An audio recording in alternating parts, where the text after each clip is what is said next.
ব্রাহ্মণবাড়িয়ায় বিসিক শিল্পনগরীর একটি কোম্পানির বিস্কিটের গুঁড়া সহ পরিত্যক্ত মালামাল কেনা নিয়ে বিএনপির দুই পক্ষের মধ্যে সংঘর্ষ হয়েছে। এ ঘটনায় অন্তত ১০ জন আহত হয়েছেন। মঙ্গলবার ৩১ ডিসেম্বর সকালে উপজেলার বুধল ইউনিয়নের নন্দনপুর গ্রামে এই ঘটনা ঘটে।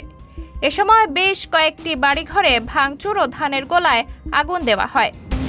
সংঘর্ষে উভয় পক্ষের অন্তত ১০ জন আহত হয়। আহতরা জেলা সদর হাসপাতাল সহ বিভিন্ন প্রাইভেট ক্লিনিকে চিকিৎসা নিয়েছে।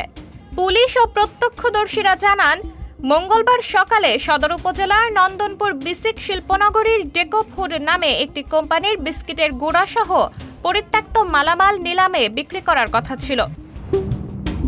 তা কিনতে গিয়ে বুধল ইউনিয়ন বিএনপির সাধারণ সম্পাদক হারুন ও সুহিলপুর ইউনিয়নের বিএনপির সভাপতি নাসির খন্দকার বাদানুবাদে জড়ায়। এর কিছুক্ষণ পর উভয় পক্ষের সমর্থনে সুহিলপুর ইউনিয়নের হারিয়া গ্রাম ও বুধল ইউনিয়নের নন্দনপুর গ্রামের লোকজন দেশীয় অস্ত্রশস্ত্র নিয়ে সংঘর্ষে জড়ায়। সংঘর্ষে উভয় পক্ষের বেশ কয়েকটি বাড়িঘরে ভাঙচুর ও ধানের গোলায় আগুন দেওয়া হয়। খবর পেয়ে পুলিশ, সেনাবাহিনী, র্যাব সহ আইনশৃঙ্খলা বাহিনীর সদস্যরা ঘটনাস্থলে গিয়ে পরিস্থিতি নিয়ন্ত্রণে আনে।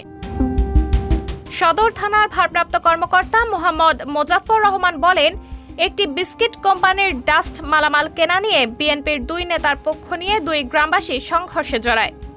খবর পেয়ে পুলিশ সহ আইনশৃঙ্খলা বাহিনী ঘটনাস্থলে গিয়ে পরিস্থিতি নিয়ন্ত্রণে আনে। এ সময় ৪ রাউন্ড ফাঁকা গুলি ছোড়া হয়। বর্তমানে পরিস্থিতি শান্ত রয়েছে। এলাকায় পুলিশ মোতায়েন করা হয়েছে। সাবরিনা জলিল, সবার কথা।